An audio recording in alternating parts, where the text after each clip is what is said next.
Hello, Blue Jays fans. Welcome to episode 274 of the Jays from the Couch radio podcast, brought to you by, of course, JaysFromTheCouch.com. Number 274 is coming at a great time because playoff baseball is a thing that is on everybody's mind. We're going to talk about some of that this week as well. Thank you for tuning in for another week, whether it's on our YouTube live stream or Facebook live stream or live streaming on Twitter. We do appreciate it. And of course, if you miss this week's live stream, it's okay. Don't worry, because you can catch the audio version on Apple, Google, Spotify, Stitcher. Anywhere you find a podcast, you'll find our Jays from the Couch is there. And of course, you can always go back and check the archives as they are known in some parts as well. I'm your host, as always, Sean Doyle. You can follow me on Twitter at JFtC right there. We've got a great episode for you. And to help me out, I've got the usual suspects. First of all, host of the On Feck Circle, Tuesdays at 6 p.m. Eastern Time, the feckless wonder himself, Steve Feck. How are you, sir? I'm great, Sean. Hi, Karen. Hi, Steve. And, of course, we have Karen Suter, host of Sunny Side of the Dome, Thursday, 6 p.m. Eastern Time on our aforementioned streaming services as well. Karen, good evening. Good evening, Sean. Steve. All right. So, as we have been doing, I was kind of toying with the idea a little bit of moving our fake Blue Jays news section to, further down the episode, right? Just because I know that's what millions and millions and millions of people are tuning in for. But we're going to lead off with our fake Blue Jays news. And of course, if you are new to the fake Blue Jays news segment, then I'll kind of give you a little brief rundown. It's not real, folks. It's just for entertainment, it's for fun, and we think we're pretty funny, so that's all you need to know. All right, so tonight's episode of Fake Blue Jays News brought to you by JaysFromTheCouch.com, and we're going to kick things off here with the feckless wonder. Steve, over to you. From the Couch investigation of the Kevin Kiermaier card stealing incident last week at Tropicana Field uncovered an even more troubling motive behind the unprecedented actions. In an exclusive interview with Tampa Bay Rays principal owner Stuart Sternberg, JFtC has learned that Rays base runners were instructed to try to knock the piece of paper out of Alejandro Kirk's wristband because they desperately needed the information on it. Sternberg stressed it was not scouting reports or proprietary information that they were after. Just minutes before the first pitch on Monday, front office guru Eric Neander was informed Kirk had sent visiting clubhouse attendants out to purchase Florida lottery tickets he and his teammates had chipped in to purchase. The unnamed attendant returned with the ticket just as Kirk was going out to catch in the bottom of the first, so Kirk hurriedly shoved the ticket in his wristband. The attendant ran over to Kevin Cash, Jay's manager, with the tip, and after a quick phone call to Neander, told his players to target the wristband in any play at the plate. The reported tense pregame conversation between Cash and Jay's manager Charlie Montoyo did not result in the return of strategic information, but instead a winning lottery ticket, which turned out to be a $30 winner, having matched 3 numbers and a megaplier. Sternberg was unapologetic in his defense of his team's actions. He said, "Look, we've been playing in a glorified airplane hangar in front of no fans since 1998. Every attempt to build an open-air stadium in a centralized location in Hillsborough County or the city of Tampa has been denied. We're so desperate, we're willing to play half our season in Montreal, which is a foreign country within a larger foreign country. If we could have hit that $545 million rollover jackpot, we could have built the damn stadium ourselves with enough money to sign Wander Franco to an extension with scratch left over. Everybody knows about Moneyball. From now on, the Tampa Bay Rays are playing Powerball." And with the Blue Jays very much alive in the wild card race, it is only natural for fans to be focused on 2021. But with the release of their 2022 promotional schedule, the Toronto Baseball Club is giving us many exciting reasons to not want to wait until next year. The Jays home opener is Monday, April 4th versus the Tampa Bay Rays, and all fans will receive a George Springer first aid kit to help them stay healthy through an entire 162-game schedule. And since April brings May flowers, fans at the Sunday, May 1st game against Houston will be given a Lourdes Gurriel chia pet to let them grow their hair wild, just like Lourdes. The June 4th through 6th weekend series versus Josh Donaldson and the Twins will feature bobbleheads of Tony Batista, Kelly Gruber, and the platoon duo of Rance Mulliniks and Garth Orge to celebrate the days when the Jays actually had a Major League third baseman. Another cool June giveaway will be see student Blue Jay fans aged 14 and younger get a Where's Buck activity book to help them enjoy their summer recess by trying to find out where Martinez may be broadcasting games from this year. And all fans celebrating Canada Day at the ballpark against the Rays will receive a Pin the Blame on Montoyo game, since it has become a Canadian pastime to do just that. But perhaps the most exciting 2022 promotion will occur on Thursday, June 16th, when the Jays host the Orioles. All fans will receive a link to enter on their Rogers phones that will allow them to vote on in-game strategy decisions that Charlie Montoyo will need to follow. President Mark Shapiro explained that promotion is a wonderful way to thank Blue Jay fans for supporting the team during the extended absences from Rogers Center in 2021, and added, "It's only fitting that this happens in a game against the Orioles as an homage to Bill Veeck. He conducted a grandstand manager day when he owned the St. Louis Browns, who were the St. Louis predecessors to the Orioles before they moved to Baltimore in 1954. Besides, even the worst fan decisions can be overcome seeing that the Orioles stink." Manager Charlie Montoyo was even more excited about the promotion, suggesting that he wished members of the media would be allowed to participate. Yeah, imagine if that Mike Wilderness guy or that American loudmouth, what's his name, the Freckled Wonder? Imagine if we were able to get their strategy decisions. I say put their votes up on the scoreboard, and when they fail, they can be exposed as the idiots they really are. Over to you, Sean. Clearly fake news, because Charlie would never call anybody an idiot. I'm still laughing over country within a country. If the Jays win that day, does Montoyo have to do a bongo solo? Yeah. for the fans. Okay, and continuing with fake Blue Jays news, brought to you by JFtC.com. Recently, it was the idea of the Tampa Bay Rays playing in Montreal and in Tampa Bay has caught the attention of the world. In fact, Commissioner of Baseball Rob Manfred went on record in saying, "I am very excited at the possibility of the first ever Major League Baseball team playing in Canada." When reminded that that is not actually a fact, and it has been 40 years or more that Canada has had a professional baseball team, he said, "That's fake news." Sticking with Rob Manfred, it looks like the American League playoff picture is anything but clear. In fact, it takes an advanced degree in statistics to be able to sort out the the myriad of potential situations for this American League playoff season. So, Rob Manfred has come up with the answer, and Jays from the Couch has the scoop. Rob Manfred is going to use a coin toss. On one side, it will be the New York Yankee symbol. On the other, it will be the Statue of Liberty. That's how we'll decide who gets into the playoffs. And finally,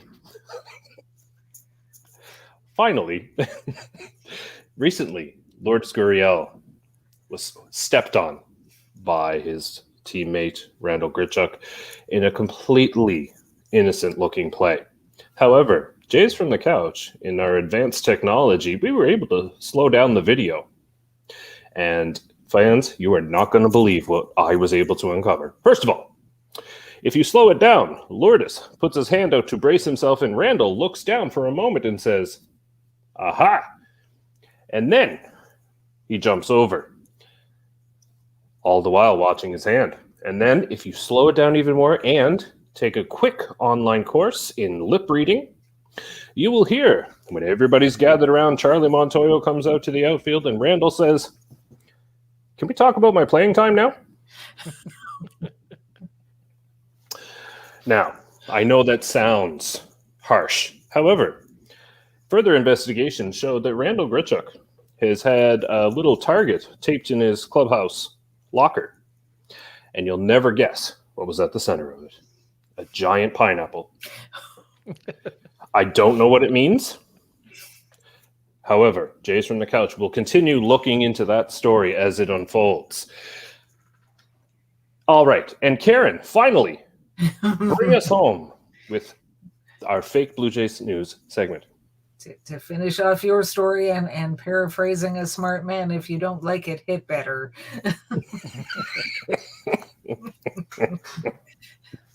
Okay, to finish us all off.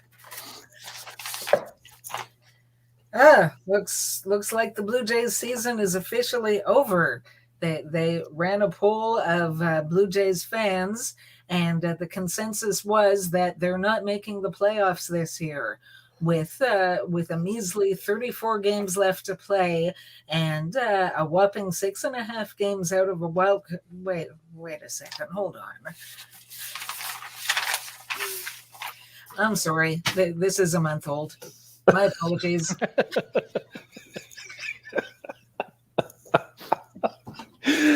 Oh, man. And that has been fake Blue Jays news. All right. So listen, that's always a lot of fun. And I'm glad. Thank you both for helping me being good sports and going along with what I thought was a bad idea. Turns out it's one of my favorite things every week.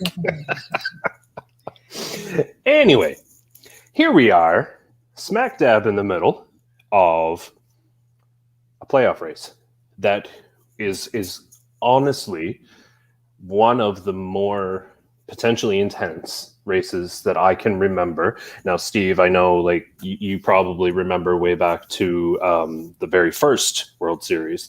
But it was played in We're still with the fake news, are we? I apologize, Steve. Yeah. That's the mood I'm in, so that's where we're going tonight. That's fine. Let me take the gloves off. That's fine. That's right. Uh-oh. Feel free. But regardless, I can't remember a postseason race like this, where potentially we have 4-5 teams ending up in some kind of tie-breaking scenario. And I want to talk about specifically how that may impact the Blue Jays rotation in particular. But as of right now, we've got Boston, New York, Toronto, Seattle, all like right there, right? So I guess what I'd like to do is kind of just start with, and Steve, I'll start with you. Which of those three others would you rather face in a one-game playoff? Well, I think Blue Jay fans can get ready for the team that I would love to see them play in a one-game play-in, and that would be the Yankees. I still say I know they swept the Red Sox, and I find it interesting with your coin toss analogy because they're going to do everything they possibly can. If you have Joe West umpiring on the national games of the week, you're setting it up. Okay, you're basically setting it up so that the Yankees can't possibly lose. But I mean, I think they are the most vulnerable. I mean, they've got guys that are playing out of position in a lot of ways. I mean, Torres is back at second, but he played short all year. LeMahieu's playing third. It looks like pop flies for the Yankees, or it's like skeet shooting. Maybe you hit them, maybe you don't. You don't know what's going on. So I'd say bring on the Yankees. Practice for these 3 games, sweep them here at the Rogers Center, and then just beat them down if you have to in a one-game play-in. Yeah, I don't hate the idea.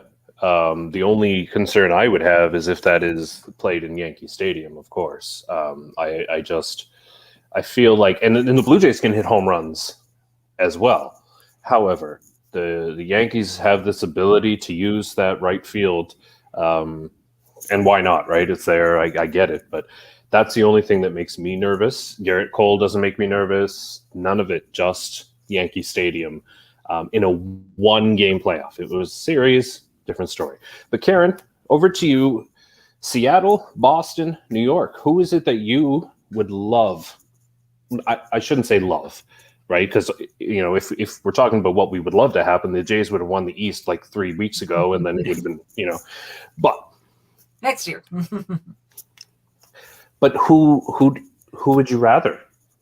Yeah, well, write today on your calendar, because Steve and I agree. I think given those choices now, mind you, and for some reason, people seem to forget that the Oakland Athletics are still in the race. Yeah. It's such a fascinating race because the 5 teams are literally separated by a game. You've got Yankees, Red Sox, Blue Jays, Mariners, and then the Oakland A's, and they could come out of nowhere and get hot. So if I had to choose, they might be my first choice. But the Yankees, I just feel like the Jays match up well against them. And to Steve's point about guys playing out of position, I would add that Gary Sanchez has been playing out of position at catcher for years. His entire career, yes. If there was ever a player that was born to DH, it was him. But yeah, I mean, I can see him. I can see him allowing a pass ball that changes that game. And yeah, I just knock on wood. I hope this doesn't come back to bite me, but I feel like if the Jays are going to face them, whether it's a game 163 or the actual wild card game, and yeah, I'd prefer that to be here in Toronto, but I think the Jays would do it. Mm-hmm, mm-hmm. It's funny that, so I guess if we're saying we'd rather the Blue Jays face New York, does that mean though that Seattle, Boston, or maybe even New York or Oakland, that those 3 have a better chance of beating Toronto?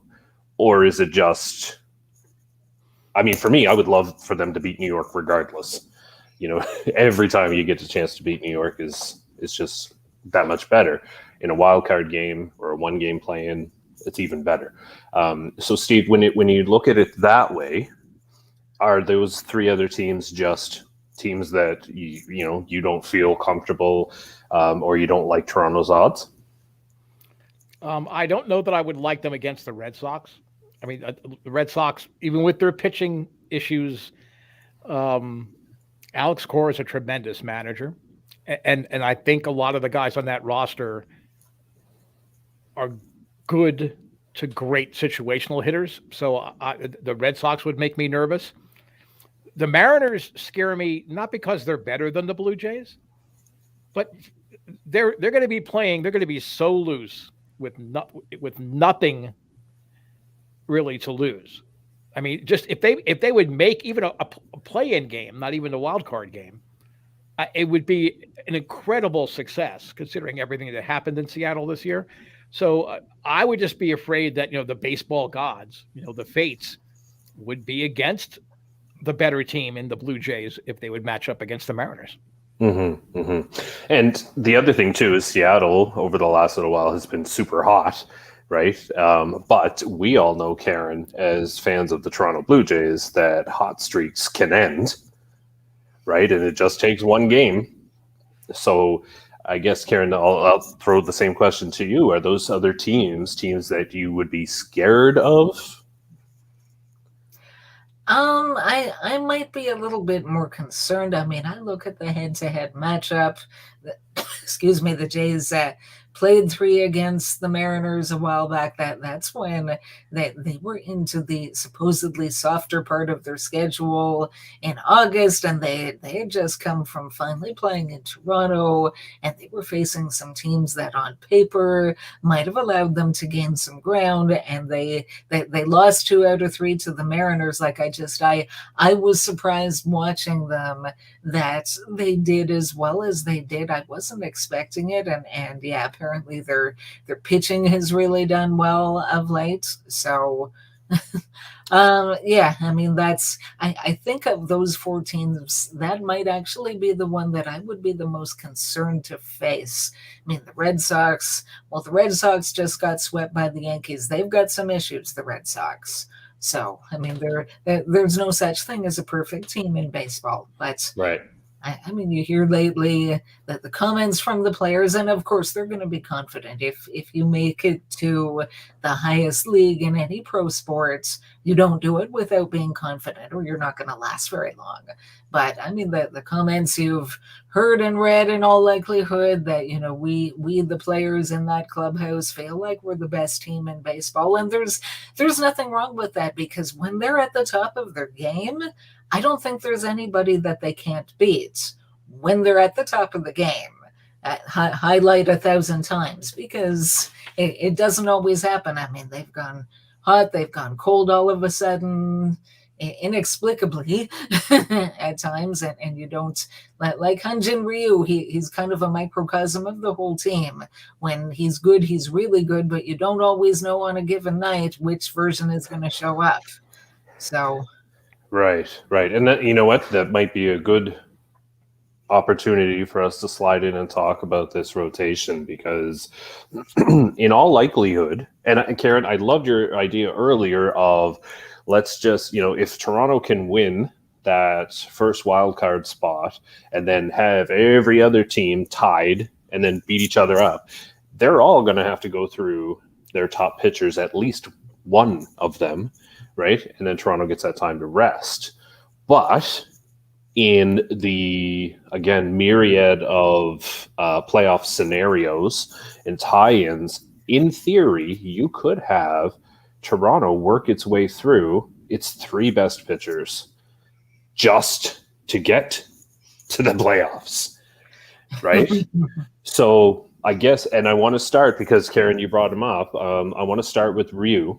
Because over the past weekend, I had, and we joked about this kind of before we went on air, but everybody, asked me, what are they going to do with Ryu?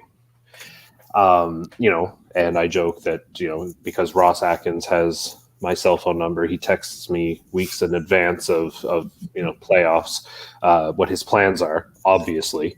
If only. Right. And maybe if I had an Apple Watch, I could hear from Alex Cora about how great he is. But I don't, unfortunately. Shoot. Anyway, so rather than what are they going to do, because that's anybody's guess, really, at this point. But we can logically kind of think things through. But the wrinkle in it is this play-in scenario thing, because in my opinion, Karen, I'm going to start with you.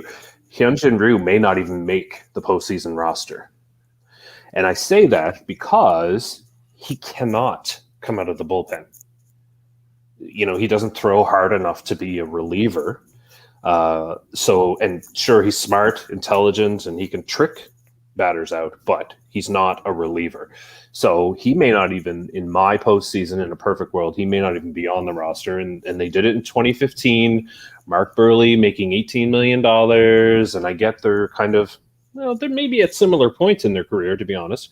Anyway, Karen, what do you do with Ryu if you are making the decisions? Right. Yeah, I mean, I went over on my last sunny side of the dome. I went through what I would have done with my roster at the time. And of course, a whole bunch of things have changed between then and now, and that's baseball. But yeah, I actually didn't have Ryu on my postseason roster.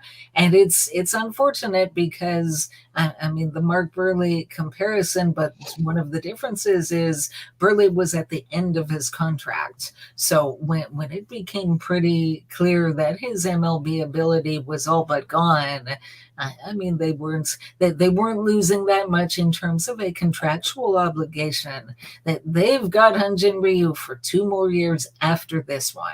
So I mean, they've got to find, for everybody's sake, they've got to find a way to get the most out of him. Now, I don't want to overlook what he has done for this team. I mean, I was looking on a month-to-month basis, and Ryu was very good in April. He was very good in May. He was so-so in June, but then he bounced back and had a really good July. It's just since then that he's that the good Ryu seems to have all but disappeared. And I don't know. I'm really nervous about him starting tomorrow because, let's face it, I mean, we've all been for weeks. We've been talking talking about every Blue Jay game is must win. These games against the Yankees, they're must win. And they're throwing a guy out there that, I'm sorry, has been so inconsistent for the last few weeks. Like they say that, well, he's had a rest going on the IL and they've made some sort of adjustments. I mean, what kind of adjustments could they make to turn him back into a good pitcher? I don't know. I hope. Fingers crossed. But I'm thinking that him starting tomorrow, it's not just it's come around on the rotation. Not Ryu, that Barrios, Ray, Manoah, they've all pitched recently, so it's not going to be their turn for another few days. I'm thinking that tomorrow might be kind of a mini audition for Ryu. And if he can pitch well for them, then he can make the playoff roster. But if he can't, I don't know. Right. And that's almost insane to think about if you rewind the clock back to when he first signed in Toronto. Everybody, they got their ace. Well, Steve, here we are with this ace, and we're basically at a tomorrow when he pitches against New York, it's an audition for a playoff spot. So I guess my question to you, Steve, is: do you concur? What do you do with Ryu? What do you do with Ryu? Whew, it's getting late. Moving forward, yeah. I love the idea of calling it an audition, because I mean, if he's going to be in the playoff starting rotation, then I think it is an audition. But really, Ryu is on my playoff roster because he can pitch. I think he can pitch in relief. He can't be a closer, but you have a Ray, or a Manoah, and then you bring Ryu in for like the 7th or the 8th, have him pitch a couple of innings to really throw off the lineup a little bit. Then I would say, yeah, you've got to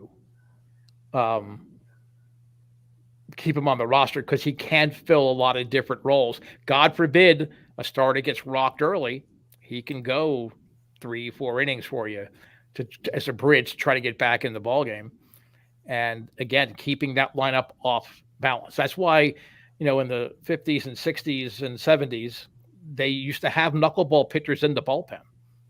If you had a bunch of hard throwing pitchers, you had knuckleball pitchers or guys that threw like a fork ball or whatever to keep the hitters off balance. So I think Ryu actually will play a valuable role, and maybe more valuable as a reliever. Even if he doesn't get used, that changes the way a manager thinks about making lineup changes if he knows Ryu may come into a game. Right. The only thing, and I think we've said it before, get outs, right? That's all that matters, really.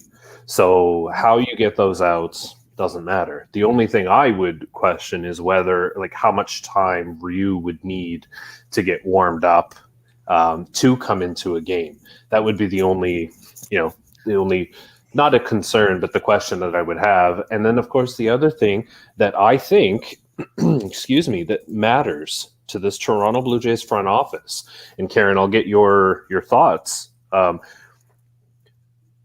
They signed him for 4 years. Nobody else would.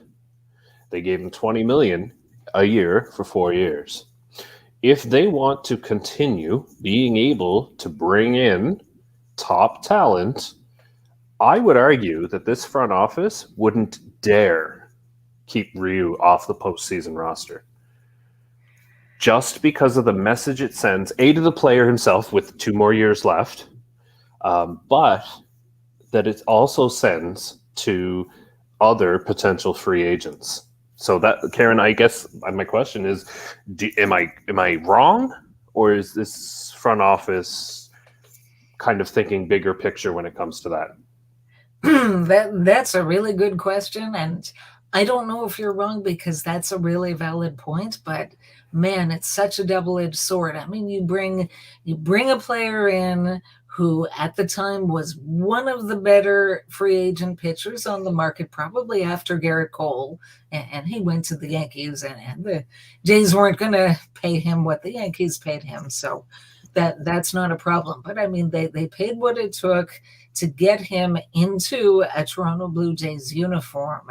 And I don't think they've mistreated or disrespected him at all. But I mean, with considering his recent performance in August and September, I mean, earlier I was saying I wouldn't leave him off the playoff roster, but I don't want him pitching in a potential elimination game.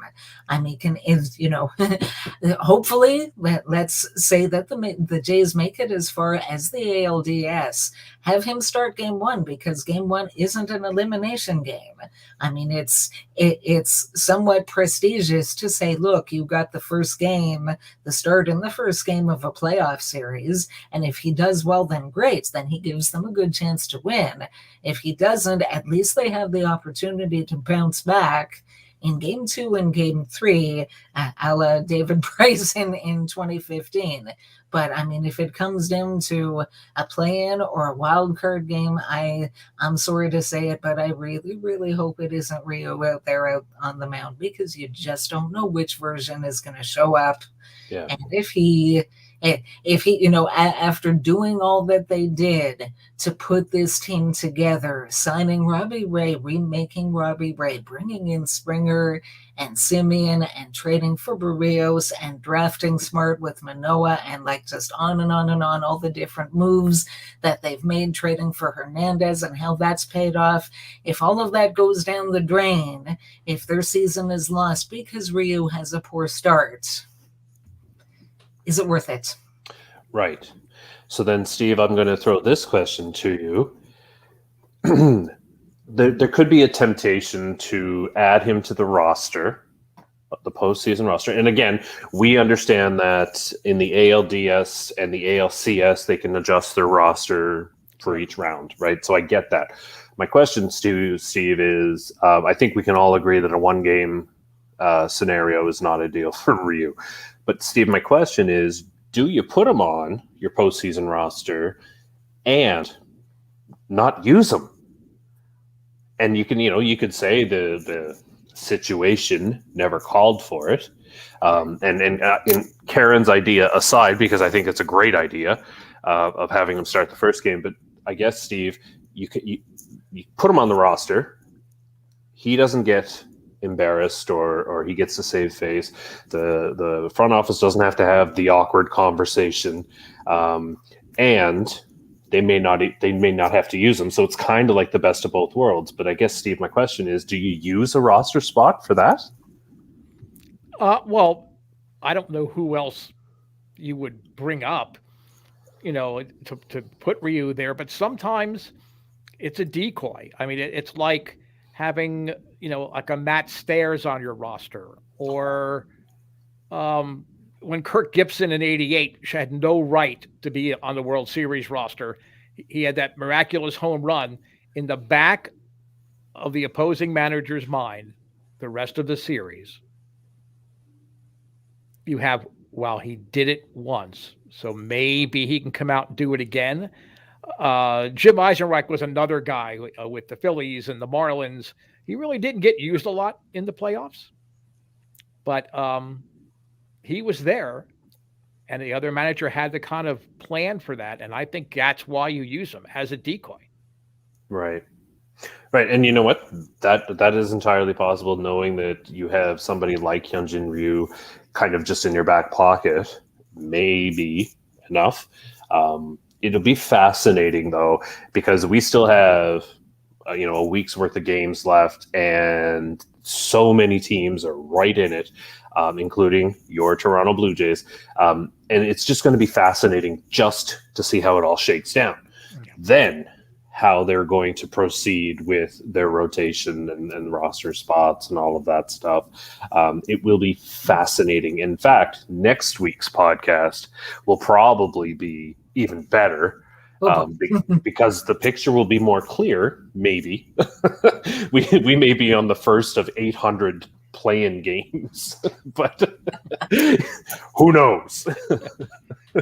But regardless, we'll be back. First of all, we'll be back with fake news. Because I'm just loving it. But next week's conversation about the playoff picture and who's in, who's out, and all of that stuff, it's going to be fascinating. And of course, my guests here, Steve, host of the On Feck Circle, Tuesdays at 6 p.m. Eastern Time. Thank you for joining me, and I hope you'll come back next week as well. I'll be here. Wonderbar, and Karen as well, host of Sunny Side of the Dome, Thursdays at 6 p.m. Eastern Time. I hope you'll come back next week because it's going to be lit, as the kids say. That's the plan. Hopefully we'll have lots of positive things to talk about. Yeah, or we'll all just cry together. Who knows? But anyway, so for all of our viewers out there, thank you for tuning in, whether it's on YouTube or Facebook or Twitter. I always sometimes forget about Twitter. It's still there. Thank you for tuning in. If you missed the episode, don't worry. You go back and catch it on the archives, and you can get the audio version on Apple, Google, Spotify, anywhere you find a podcast, you'll find that as well. Don't forget to head to JFromTheCouch.com for all your Blue Jays coverage. For Steve, for Karen, and for the city of Montreal. That was bad. There we go. The city of Montreal. This is Sean Doyle. You can follow me on Twitter at JFtC. Hoping life gives you a juicy fastball down the middle and you don't miss it. Take care.